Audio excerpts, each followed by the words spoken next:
Hi. Sometimes I'm a very lazy person and I forget to clean my paintbrushes.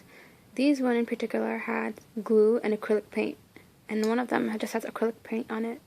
It's pretty dried up right now, so water isn't going to really clean it.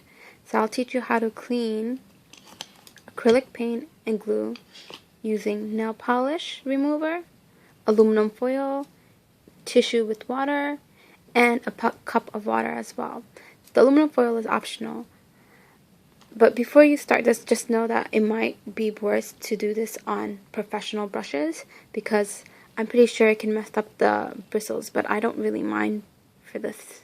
And these are cheap $5 paintbrushes. Okay, what you do is take your wet tissue, lay it on top of the aluminum, and then pour some rubbing alcohol, nail remover on it. Okay, so I have the nail remover here, nail polish remover, and I lay these two on top.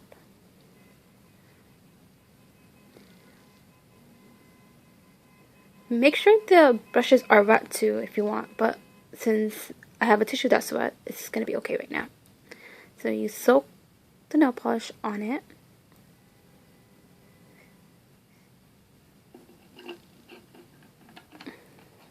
Okay, and you wrap this up.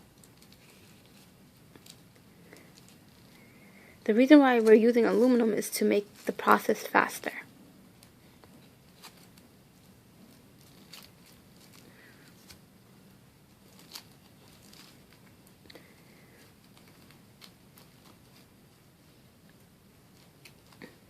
I would actually wrap this part up too if I had more aluminum, but I don't.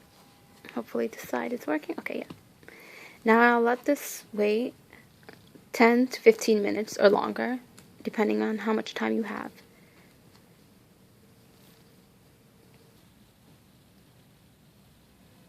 Okay, in the process I added more aluminum foil to cover the paintbrush and the tissue, but I have one more suggestion. If you are worried that the handle of the paintbrush will break, please leave it backwards while you let it dry. Right now it has been 5 minutes, but I actually suggest you do it for more than 10 to 15 minutes. I'm going to open this. I just don't have the time right now.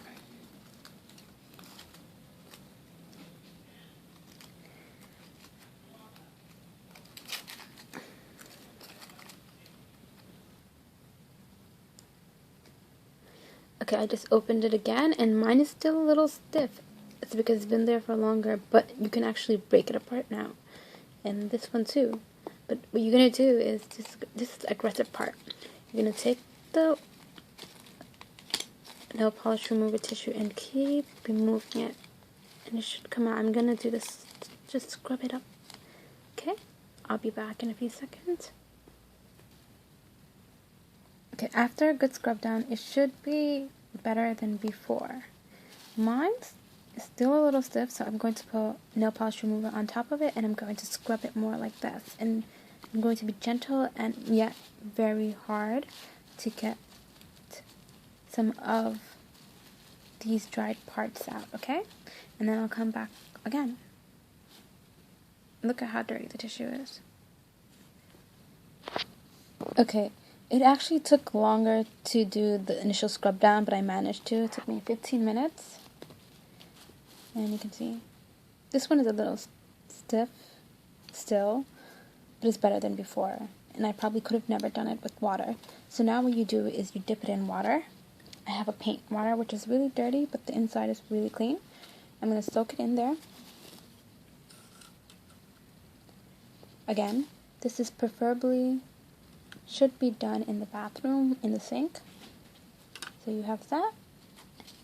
And you take another tissue after you put it in the water, and you do another scrub down, and it should get clean.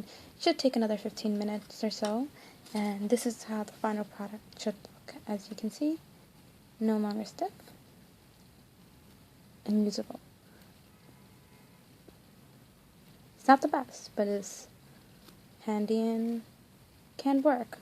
I've heard some people have used warm vinegar to clean their brushes instead of nail polish remover, but I don't like the smell of vinegar, and I'd rather use something I have in handy, which is nail polish remover. Yeah.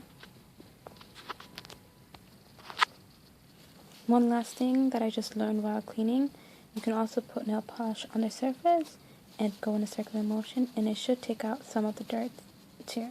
So this is probably easier when it comes to small brushes, because it really does take off some of the dirt. If you can see really closely, that's the nail polish remover and all the black. Water makes it come down, and now it's flexible, usable. I prefer this method. It's just so much easier. It involves a lot of scrubbing though.